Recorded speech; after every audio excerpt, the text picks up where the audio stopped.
Salutations and welcome to Monomythic. Today's topic is licensed comics. I'm Kevin Garcia, professional comic book historian, and with me today is an artist who has become synonymous with Godzilla, Matt Frank out of Austin. Matt, welcome. And I also have Yay, it's me. I also have an artist who has drawn tons of Star Trek, Gordon Purcell. Gordon, Hello. welcome. Live long and prosper. Got to stay on brand. Although, Matt, if you stay on brand, I guess that means destroying stuff. So be careful. So I want to bring you both on today to talk to you about this idea of licensed comics. And I was talking to somebody about that, and they weren't really familiar with that term. People in the industry know what that means. People outside may have a general idea. But licensed comics are basically comics that don't necessarily belong to the comic book company, but they've rented it or they've got permission to use it, whether it's a toy brand or a TV show or a movie or whatever it is. And the reason I wanted that to be a separate topic is because I feel like there's different rules involved when you are using a property that has owners outside the comic book medium. And you two guys have become really, well known for doing a lot of properties that people are just familiar with as movies and TV shows. And I'm kind of curious what that's like. Gordon, let's start with you for a second. How did you first get involved with licensed comics, out of curiosity?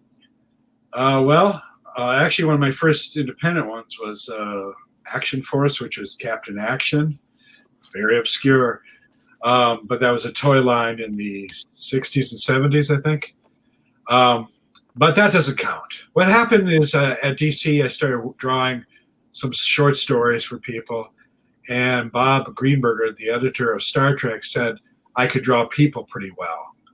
And he said, why don't I try you out as some fill-in art on Star Trek? So my first licensed job was this Star Trek story here, where they killed Jim. Kind of. Anyway, Star Trek got temporarily canceled for a little while. I think I moved on and did Flash and some other books, Titans, some other things. And then somewhere along the line, Star Trek came back to DC, and I got the permanent job, I think, with issue 11. I did them through 44, then I did Next Generation in there, and then I started working at Marvel, which had no licensed stuff. Well, let me ask, was there a big difference between, say, Flash and Titans and doing things like Star Trek? Were there different rules involved in terms of what you're expected to draw? Like, I mean, it's a lot of pressure killing Jim Kirk. So right. Yes. To be honest, there are different rules. For example, I worked on both Deep Space Nine and Next Generation, which had the great advantage that I actually got to visit the sets and meet the actors, which was helpful for someone like me because you don't know how to draw the bottom of things, like the chairs and stuff like that. So they let me sit there and sketch things. The negative side is the shows were ongoing. So a lot of times the writers would have problems that they would have a plot line that was too similar to something they were doing. So the writers often had more problems than me. Star Trek was always pretty easy for me because I was a big fan of it. The biggest changes I had to do was Kira from Deep Space Nine changed her hair with frequency at first. So was that to change it to match the actress look, or was it change it because they were changing it on the show, so you had to also change it? So I had to go back and change it a little bit. I think there was a character that we had to give short hair to for some reason. There were the first issues of Star Trek 11. I drew early on. I drew Harry Mudd, and the idea was I would just draw what I remember because they didn't have the likeness right. So I drew him, and they said, "Okay, this is a little too close." So they just took the handlebar off his mustache. They asked me to draw Captain Pike in an annual, and so I said, "Okay, I can't draw that Jeffrey Hunter. I'll just draw a handsome guy." So I drew Hawkman, Carter Hall, and they said it looks too much like Captain Pike. So they put a crappy porn mustache on him through the whole issue. So the way you said it looked too much like Captain Pike?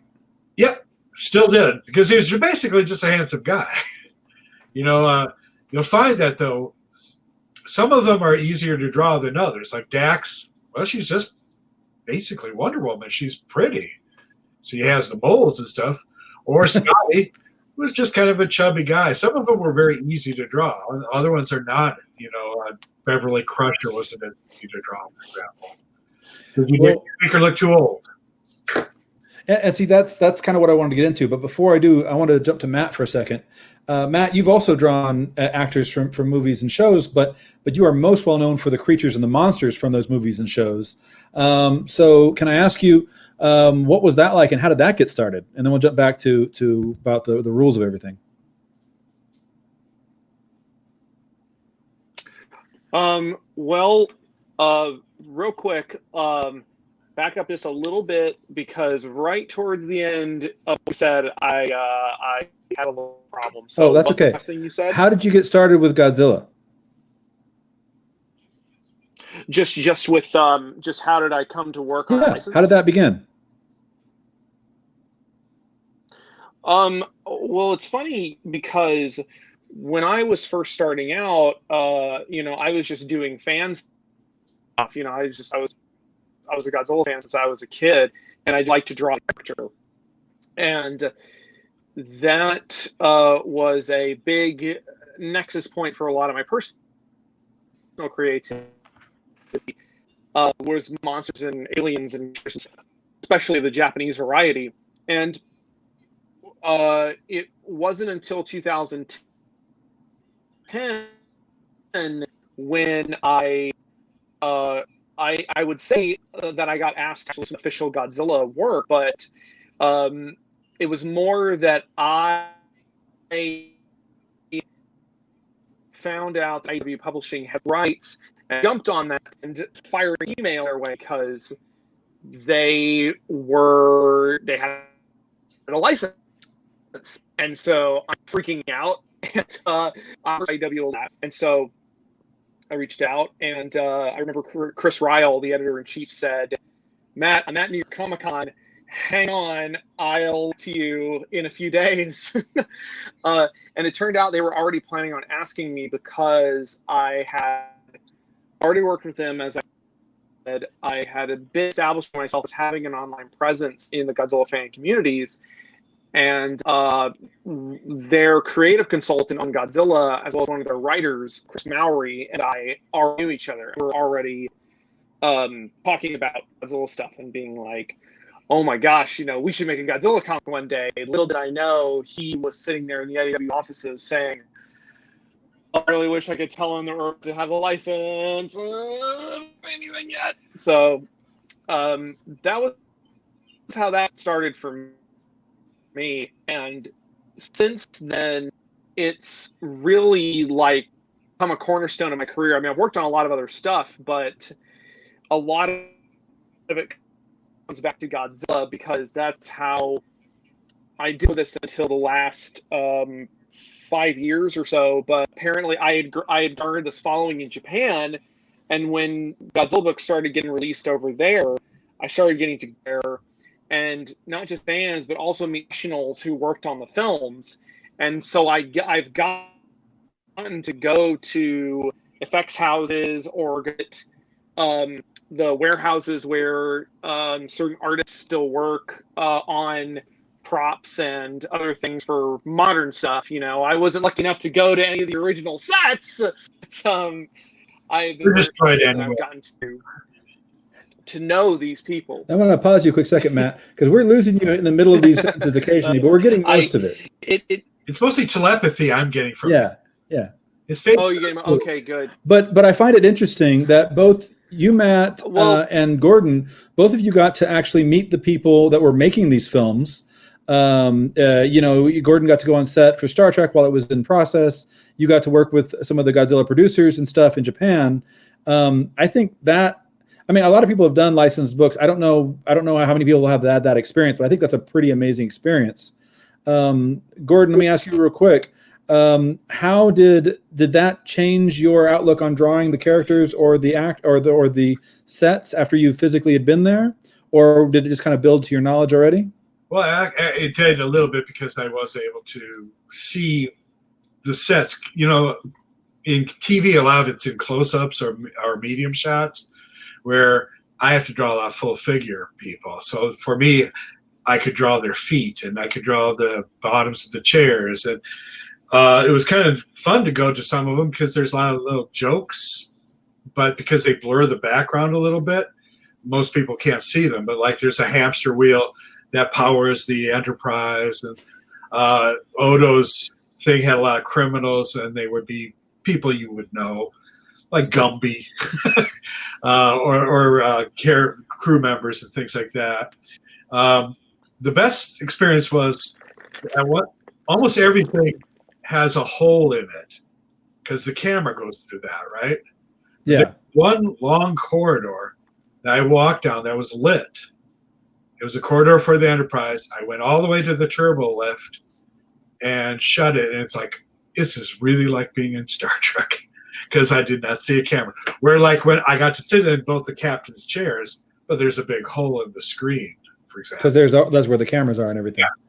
All right, let me ask you real quick, Gordon, about some of the stuff that you had sent me, because I was familiar with your work on Star Trek and your work on X-Files, but then you sent me, some Ben 10 images.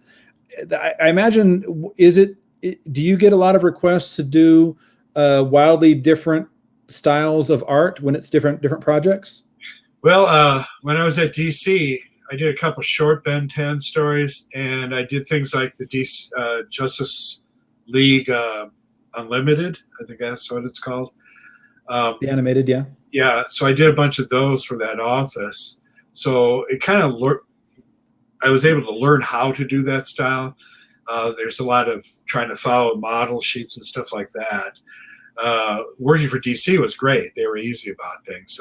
Where IDW, whoever was in charge, really only wanted you to draw exactly what was on the 2 or 3 images they sent. And then, so I did my best with that. It was a kind of a harder thing. I don't think the person knew much about comics. I had to have a fill-in because I was doing Protectors Inc. at the same time. And Protectors Inc. That was through Image, I think. Yeah, that was Image. So when I came back, they let everything I went by because the other guy did it in a style that wasn't very much like the cartoon. So sometimes you find workarounds and stuff like that.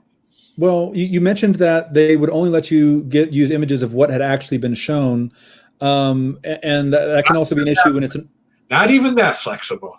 They had 3 or 2 shots of each creature and the 3 heroes.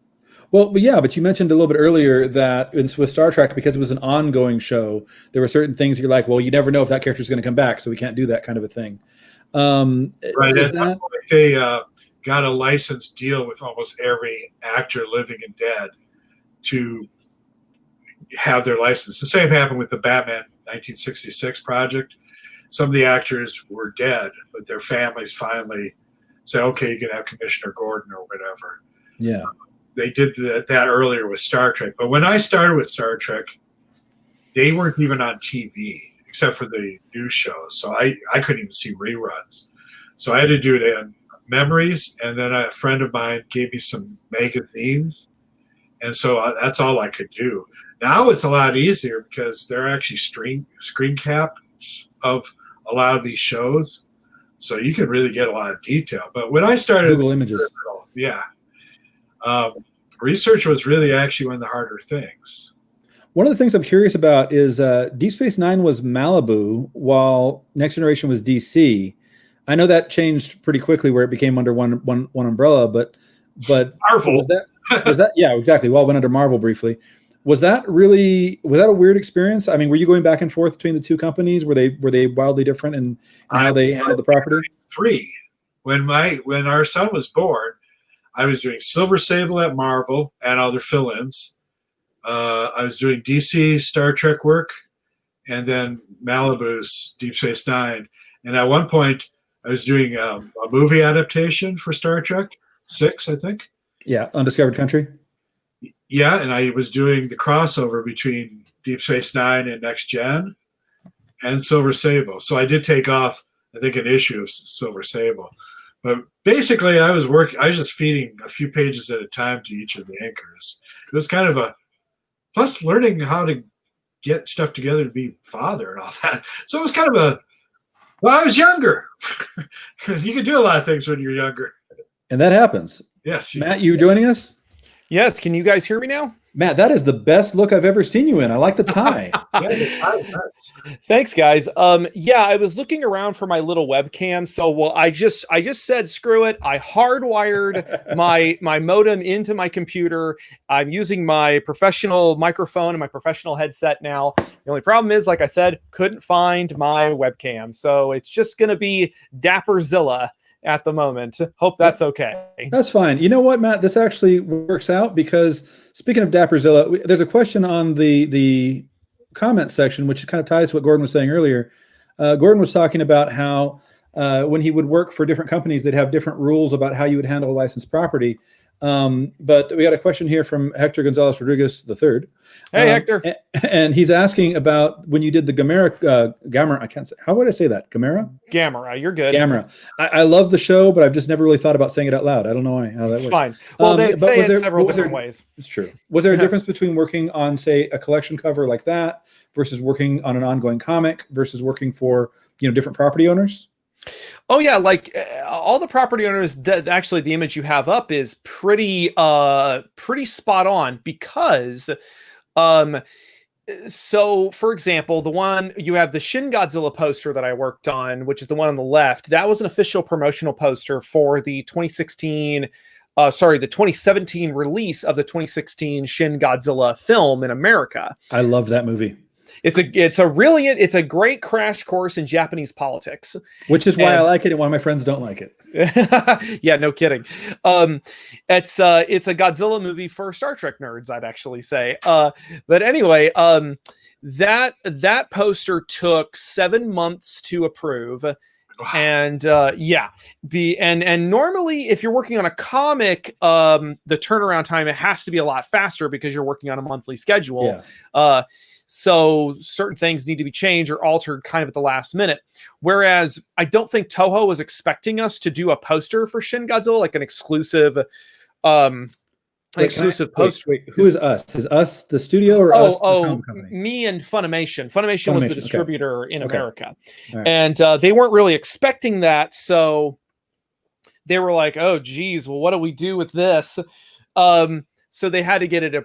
So they had to go through all these layers of approval, or it has to go to like a bottom of a list. And with the Gamera set, although it is fairly true, I think this is fairly accurate for a lot of license holders. Stuff has to be approved in chunks, and so with Gamera, we had to do like the cover first. And then we had to do all the interior illustrations that I did, because I didn't just do the cover. I did 25 separate illustrations for that Blu-ray box set. And it was a lot of fun. But Kadokawa is a very old company, but also a very small company. So they only had so many resources to throw at that. But the result is kind of similar to where there's these long pauses and stuff. But unlike Godzilla, they're not. Kadokawa doesn't really care how on model you are with your Gamera or stuff like that, as opposed to Toho, which is this 100-year-old company run by 100-year-old men who everything has to be gone over with a fine-tooth comb. Do you think that's Kadokawa is just because it's like a smaller company? They don't tend to have their fingers in as many pies, so to speak. I think that's very accurate. Because with Godzilla, you have this global license with hundreds of licensors, as opposed to Kadokawa and Gamera, which has maybe 2 or 3 licensors per year at most. I can't really speak to that, but there's, it's one of those things where, based on the size of the company, based on the prestige of the property, I'm sure with the Star Trek thing, you have to everything still has to go through all these layers of approval and stuff and that also affects the time and turnaround. So Gordon, have you noticed that where if you work with a different company, they may have had fewer or more? Because you mentioned earlier the restrictions were primarily from the publisher, but have you worked with different companies where like a different property owner would have way more restrictions or way less than another one might? Yes. Very difficult. Actually, Star Trek, not for everybody, but for me, was one of the easiest one. They had a really nice woman there who did approvals, and she was very understood comics and stuff like that. A lot of them don't. When I started at X-Files, evidently the Gillian Anderson didn't care for the original artist very much. She was on Conan. Yeah. And he showed the comic and she was not happy with it. Oh, okay. Oh, God. That's like a nightmare for the comic book company. He's a No great kidding. artist. He's a And the great artist. went on to do Walking Dead. Made plenty of money. Did okay for himself. Yes. So they brought me on as somebody who knew how to do licensed comics. And I was golden through 2 groups of licensors there. Then the third person said, why do we have to get approvals all the time? Why don't we do, why are their mouths open? You know, why are there shadows on their face? It's X-Files. No, I don't like the shadows. So they just wanted to have paste ups, 3 shots of each of the main characters, and just use those paste ups again and again. So I said goodbye. And I was just going to ask, where is the priority? Is it in being true to the art, or just saying, hey, it's a job? And sometimes, I think sometimes people know that it's like I'm in the mailroom and I want to be an agent, so I got to do something. And so I think they feel like, well, I'm going to really stick it to these people. When we started at Star Trek, it wasn't a problem for me, but there was a guy who was the conduit to Gene Roddenberry, who was still living, but he was not healthy. So this guy would kind of interfere, and he didn't really care for Peter David very much, who is a brilliant writer. I was going to say, you got to work with some really great writers there on Star Trek too. Yeah. Star Trek as well. I mean, not Star Trek too. At one point submitted a script as Robert Bruce Banner and got that through. I just heard about that story. And it was really just, he didn't like him. I don't really know, I don't know all the basis of that, but that's just sometimes happens. With Star Trek, there was one problem. The main actors, like Patrick Stewart, Jonathan Frakes, and Whoopi Goldberg, isn't that strange? Had full approval. And I think Whoopi Goldberg just liked to look at comic art. Jonathan said that anything I did was fine. And Patrick Stewart would look at things, but passed everything on fine. But the other actors had to be on a page by themselves. And that's the only way they could block it. Otherwise, they would have to get Patrick Stewart or someone to block something. Oh, that's got to really be nuts on the storytelling. Well, it's a crew, so it's often easy to get 2 people in the same shot. Well, no, but like if you plan to have like a certain matchup, you'd have to be like, no, make sure that so and so isn't on there because they're going to need to be on a page with so and so. And it wasn't that big a problem for me, but I know that Dr. Crusher was always afraid of looking too old, or maybe the other artists drew her old. I don't know. There's something about it. I feel like, and this is me as an outside perspective, I feel like when you're drawing from life, that there's that temptation to put a little bit more of the detail in it, which is going to maybe age people more. I don't know. Is this something that you guys have noticed when drawing? I say human people because you draw other actors as well, of course, Matt. No, yeah, that's no, absolutely. That's actually a really interesting subject because, so I mean, it's similar in America, I'm sure. A lot of actors, have to be able to sign off on their likenesses or have to be able to approve stuff, et cetera, et cetera. In Japan, it's also very similar, and it's even more ironclad. Like Japanese copyright law is actually a little different from American copyright law. So as a result, it was so interesting because back when we were first doing the IDW Godzilla books, they kept asking, a lot of fans kept asking, because the fans, they like the monsters, obviously, first and foremost, but there are certain human characters that they've grown up with and have come to appreciate. There's... What's that? Raymond Burr.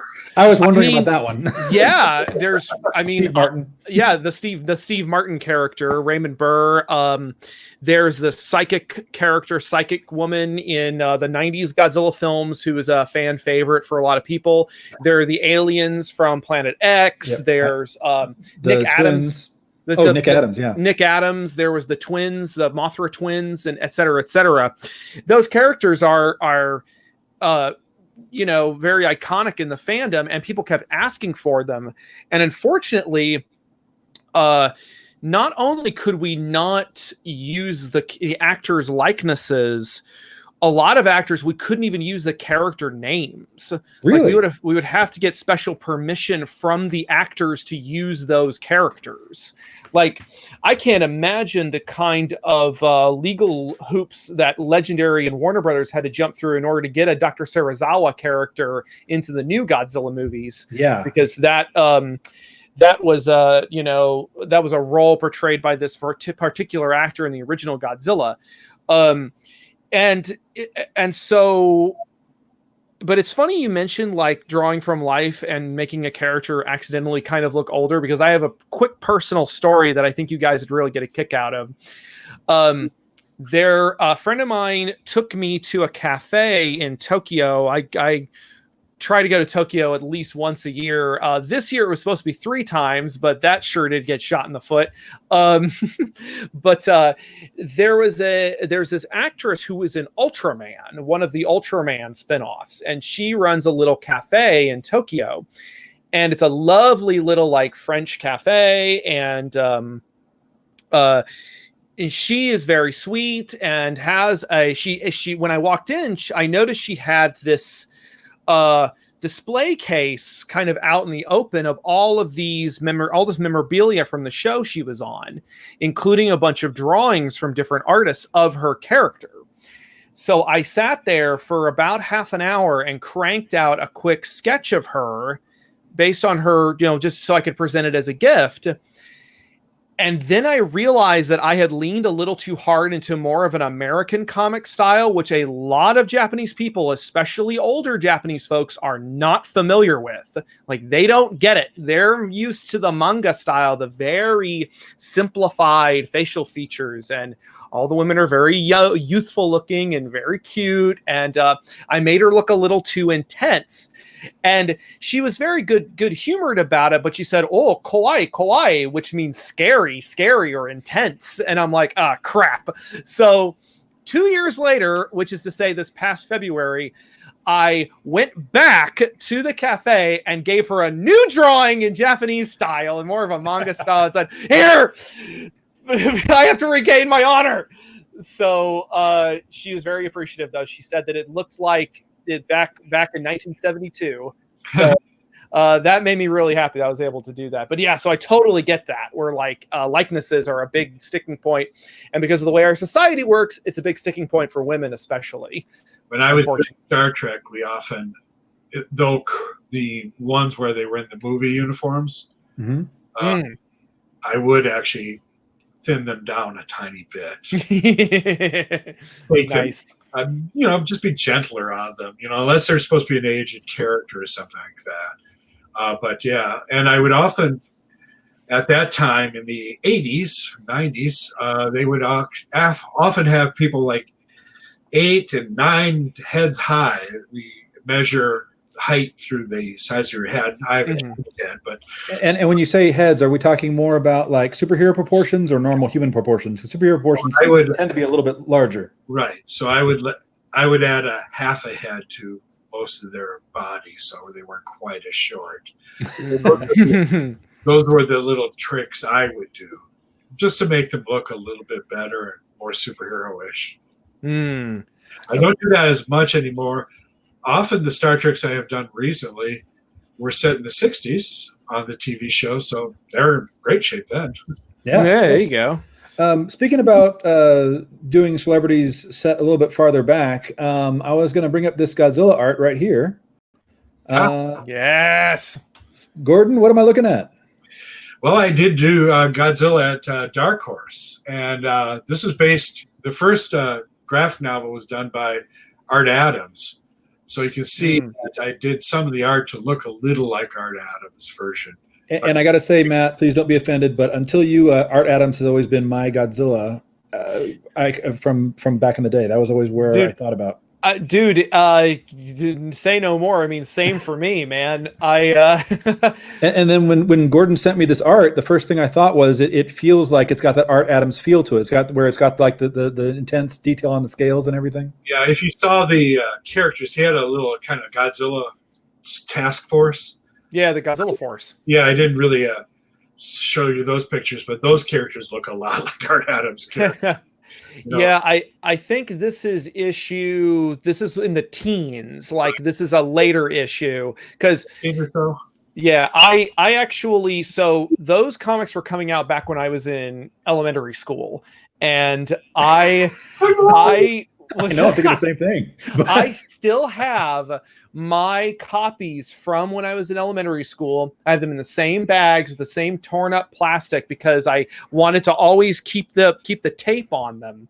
And I would carry 7 to 9 different Godzilla comics in my backpack to school every day. And then I would sit and read them on the playscape while waiting for my dad to come pick me up. And that one was a particular favorite of mine because it was such a unique premise of them climbing Godzilla. Yes, that's exactly right. Yeah, and they were going to put the little electrodes behind his ears to essentially stun him and render him unconscious. Because that always works with Godzilla. It did work actually, but then but because he fell, like dead dropped, fell, it displaced the lava flow in the volcano on the island, and the erupting volcano woke him up again. Ain't that always the way? Yeah. By the way, Matt, were you involved with a couple years ago? They were doing the giant foot crushing comic book stores. Were you involved with that? Yeah, I made the foot. Yeah. Well, Gordon was telling me he made the building. Oh, did you do one of those? I did about 6 to 10 of them. Different stores. Yeah. Well, that's so interesting because I'm trying to remember. God, it was so long ago. Because originally I was supposed to do all of them, and we were thinking like, oh, there's only going to be like maybe 20 stores or something. And there were a lot of stores. I actually knew a lot of my friends who run stores were making double sure that their store got crushed by Godzilla. Like they really wanted their livelihood to be crushed by Godzilla. Right? 40, what's that? 50, there were like 40 or 50 stores. There were 75 in the first run. And there was originally it was going to be about 20 stores, and I was going to do all of them. I was just going to do the foot, and then I was going to cycle through different stores. Yeah, just the label. I mean, the marquee, basically. Yeah. And then the number jumped to 90 at a certain point, and then a couple stores backed out, and it was back down to 75. And again, I'm sitting here thinking like, I've got 2-3 weeks to do this. I can't do this. So that was when I started reaching out to people and other artists I knew. And I guess Gordon, in the hubbub, you must have been brought in. Chris brought me in, Chris Rail. Yeah, no, because they really did have different stores. There were sometimes I had to draw people who were running their stores, running out of the building. I think there were tiers. So like depending on what all you requested, they could actually get some people in it or something, right? Yeah. And so it became more complex, I'll bet, then. Yeah. Well, I actually, now that I think about it, because there were only a certain handful of stores that had the owners running out of them. And I think there were only 1 or 2 artists aside from me who did that. So I'm thinking about it. I can probably pick yours out of a lineup. I actually have a 1 copy of every single one of those. Wow. I think they made a comic of the store covers, if I remember. Yeah, I remember getting the book, and I had the one that had all the little mini covers on the inside, but it was just there were just so many of them. Yeah, that was one where you could just page through and see all. Yeah, that was the charity special. They did a compilation of all of the Stomping covers, and the sales were going to go to benefit Fukushima disaster relief after the tsunami. Yeah, 2009. So that was gosh, that's so funny that that like, what was it? That was 2010. So 10 years later, 2011, I think. Yeah. Yeah, they came out in 2011. I was working on them in October, November of 2010. And that's just so funny that I completely like spaced that Gordon did some of those. So that's really fun. That makes me really happy. Yeah, because I know that other artists did it. You did a lot of them. Yeah, my hand was probably, aside from the foot, my hand was in just about all of them because I went through and I did a few edits on a couple of them just to throw in some debris or make sure whatever. Matched. Yeah, just kind of make sure it matched stylistically. And what's interesting is, so back in 2011, I sold the original foot illustration. And just about a month or two ago, I got it back because the store I sold it to accidentally put the art, like someone who didn't know any better, accidentally put the art in a for sale on eBay box or something. Oh, yeah. And the art wound up on eBay for $10. And a fan of mine actually found it, said, "Hey, Matt, is this yours?" And I'm like, "Yes, please give that to me." And he was very kind. He got it to me, and I asked him, "What can I do to repay you?" And he said, "You just draw my kid's monster." And I said, "Sure." So I did that, and here we are. Also an honor. Yes. I don't even remember what happened to the original art. I don't know if I sent it in. We gave it to the stores. Maybe I have it someplace. I don't really remember. Well, let me ask you guys about the art process for a second. Gordon you sent me some original art too. This looks, is this pencil? Yeah, this is a pencil. Doctor Who and Next Generation met, so it was the Cybermen and the Borg. Cool. That's a good setup. And but I want to ask that. It went to water coloring after that. The main artist was falling behind a deadline. Beautiful. His name is J.K. Woodward. He did a beautiful watercoloring of it. So we would send this to him, the pencils, and he would transfer it to watercolor paper. And it's quite a pretty book. I think it was IDW's big seller of the year.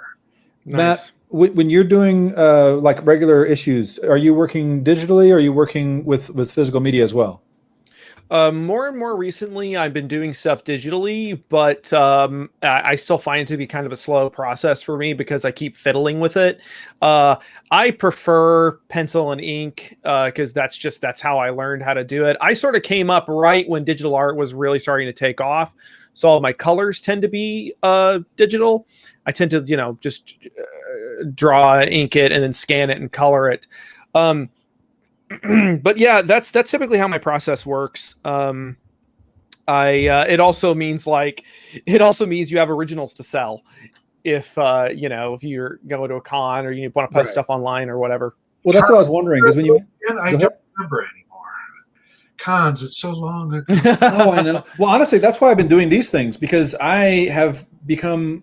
I'm a teacher by day, but almost every weekend I was at a convention or another somewhere in Texas, doing talks, hosting, whatever, and I missed it, and I just said, you know what, forget this, let's do this. And I ran into Gordon in Minnesota a year ago, and we were talking a little bit, saying, "Oh man, it'd be great if we could do a con together. Too bad I don't do any in this area." The internet does not matter. Yep. There is no distance. Yeah. Real quick, Gordon, we just talked about you doing Doctor Who. You mentioned X-Files earlier. You've also done Stargate. But Matt, you sent me these pictures, which I think most people who know you as an artist think of you as Rugrats and My Little Pony. So this is probably the first thing they think of. How did these things come about? Those were a lot of fun because let's see. So the Rugrats one was from Boom Studios, or rather Kaboom, which is their younger targeted books. They had gotten the Rugrats license, and Reptar, which is the Rugrats Godzilla pastiche, their Godzilla parody character, people still have a lot of nostalgia for that. So, of course. In fact, there was a certain point where Reptar was actually more recognized by kids in America than Godzilla was, which is pretty astonishing to think about. But yeah, and so I had worked with Boom on some Power Rangers covers, and they said, "Hey, we're doing a Reptar special, and you're the Godzilla guy, so we figured we'd ask you to do Reptar." And so I just took it, and I was a big Rugrats fan as a kid, so I took it and I went and I downloaded like every Reptar centric episode I could find to kind of get the spirit and the feel of it. And then I filled the that cover with a bunch of little Easter eggs as well. And I just had fun with it. And they loved it so much that one of the editors on the book bought the original off of me, which is really fun. You know, it's funny. You mentioned that you went to go watch all the Reptar episodes before drawing Reptar. Layman's perspective, I would have just thought, oh, he's just a pastiche of Godzilla. But did you find like a different feel to the character as you were doing the research? Actually, surprisingly, yeah, because the real Rugrats is actually a really, really good show. Like it's a dopey kid show from the 90s, but there was clearly some real creative forces, really creative energy behind it. And what was fun was remembering how much that character meant to the kids on the show. He was their hero. Any other show would have probably used like a Superman pastiche or an Iron Man pastiche or something. But no, this show was like, no, it's Godzilla. These kids love Godzilla. And of course, that spoke to me as a kid. And I just remembered like, oh man, he's, it just really lit my creative fires and really set me off on how I wanted to do it. And that one I went ahead and made some prints of as well, and people go nuts for it whenever they see it at a con. So that was a lot of fun too. Everything in that, everything there is based on the color palette of the show, or it's an Easter egg for the show, like the pterodactyl thing that was from an episode, the giant ant that's from an episode. There's the house that when Tommy has a fever, he hallucinates his own house turning into a flying saucer. That's what the flying saucer is. Uh-huh. It's a whole thing. So, but on the subject of My Little Pony, that one was a job that I begged for. I asked repeatedly for that one because the editor on Godzilla, Bobby Curnow, was also the editor of My Little Pony, and I really, really like that show. I think it's a very cute, very well-made show, and I just wanted to do something with a different flavor than what I was usually doing. And it took a couple of passes because some of the early concepts I suggested were deemed too intense, which is funny considering that some of your other work, I wonder. Well, yeah. Well, it's funny because the artwork that was being made for the My Little Pony comic at the time, oh man, I'm blanking on his name, but he was the main artist. He's an amazing cartoonist. But that artist was doing some actually pretty intense interior work, especially if the ponies would get into a fight with a villain or something. But anyway, I guess they didn't want that kind of vibe for the covers. So eventually I really like the character of Princess Luna because she's the princess of the night, and and I thought I could put in all these cute little creepy crawlies and stuff, and that one wasn't, there's not as complicated a story behind that one just because I like the character of Princess Luna so much. So yeah, I just kind of wanted it to give this fun little Halloween-y vibe to it because creepy crawlies need love too. So yeah.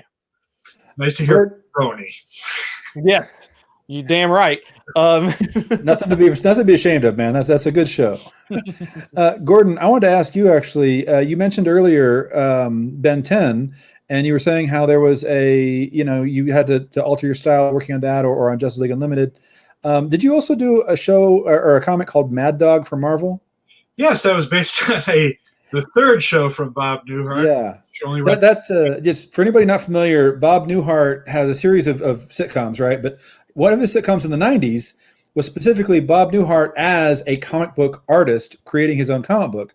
And Marvel had a tie-in to this short-lived sitcom that was half of what Bob wanted to do, which was this kind of like 60s pastiche Godzilla, Batman. And then the other half, which was 90s hardcore, of the same character. And yeah, I just remember really, it was such a weird comic, but I had an affection for just what they were trying to achieve. What was that whole thing about? Well, it was a fun comic to do because we knew we were trying to do the Wolverine sort of thing. Evan Dorkin wrote it.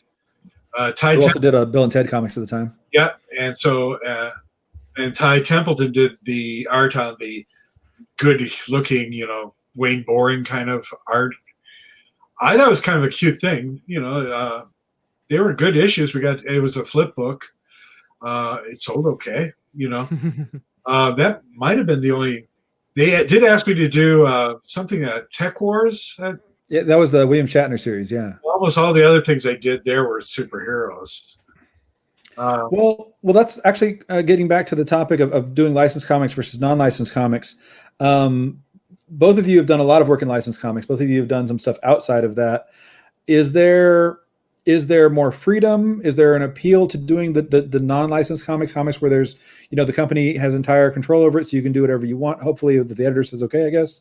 Or is it just more fun to do characters that you know and love because of, their icons? If you do Superman, many artists have drawn Superman, and they don't always look alike.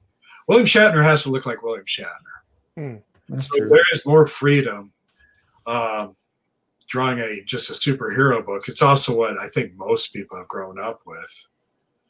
So I had to draw Ben Franklin comics and stuff like Eleanor Roosevelt. I mean, they had to look like those people, But Thing can look. There's a lot of different versions of the Thing, How about you, Matt? What do you think? Is there more freedom working with an original property, or is it more satisfying to work with the icons that you grew up with? I think that working with the icons, working with iconic characters, it feels there's a comfort to it. It kind of feels like putting on an old pair of shoes or, your favorite blanket or whatever. Because, I could draw Godzilla. I could draw a stupid lizard in my sleep. And by the way, I'm the only one who can call him a stupid lizard. No one else can. I would not dare. And it's just so interesting because, but I think that doing an original character is more exciting. There's an electricity to it that fires you up creatively. I mean, my buddy Paul Hanley and I are working on an original property right now called Miss Medusa's Monstrous Menagerie. I am really looking forward to that book. I've been following Paul's work. Yeah. Oh yeah. Like Paul has been knocking it out of the park with all that. And I'm really eager to get to work on it. It's just, original stuff doesn't start paying until well after it's done. So you got to do licensed stuff to make up the difference. And then you're doing licensed stuff day in and day out. So it becomes a struggle of there's just not enough hours in the day, I would also say that if you go to conventions, I have to have a specialized audience who want to see barbed wire. Nice. On Indiana Jones, where if you draw X-Men, there's going to be a crowd all the time. Yeah, but at the same time, at conventions, you're going to find those barbed wire and young Indiana Jones fans. They're going to be there at conventions. Oh, yeah. There are a lot fewer of those. Oh, yeah, that's true. Batman. I've almost every con I've gone to, I've drawn Batman. I haven't even drawn him all that often, but that's the way fans are. Speaking of characters that are very well known and very, very popular, especially with certain generations, Matt, you sent me these pictures of Power Rangers. What's the story behind these real quick? Oh, yeah.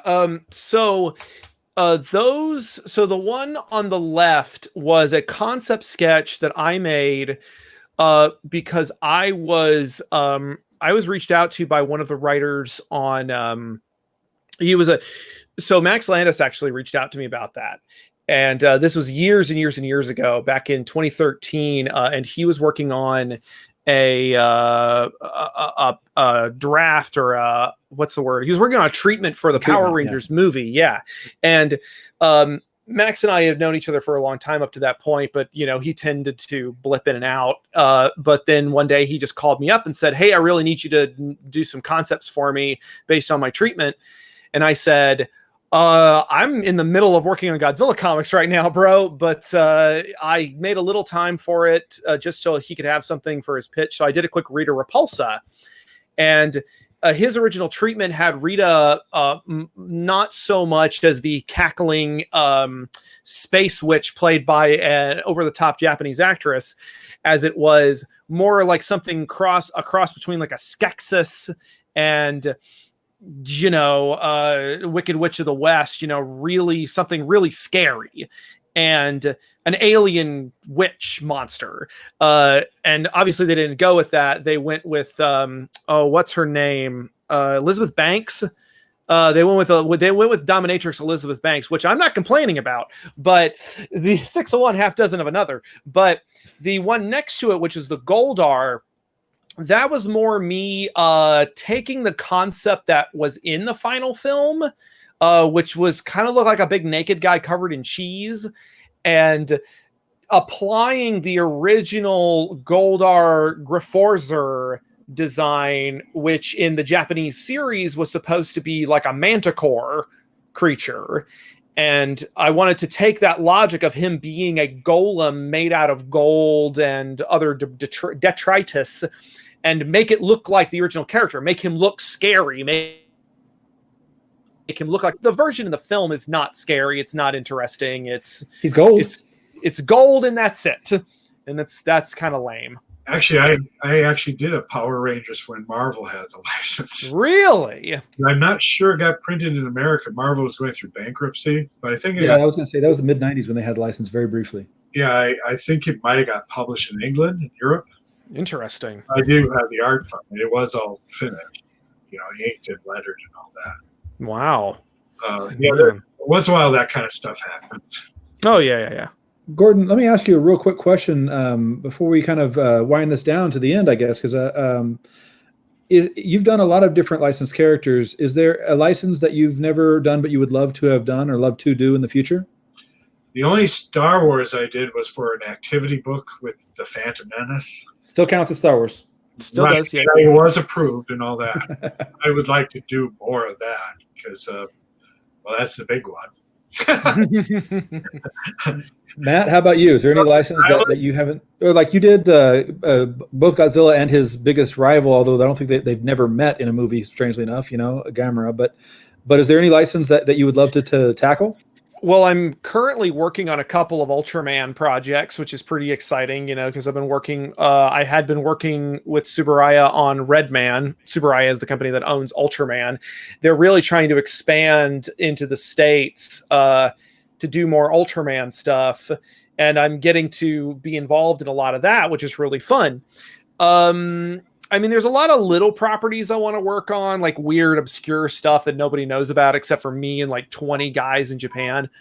But you know what? I of course I got to do Transformers as well. I got to do the Mars Attacks Transformers crossover.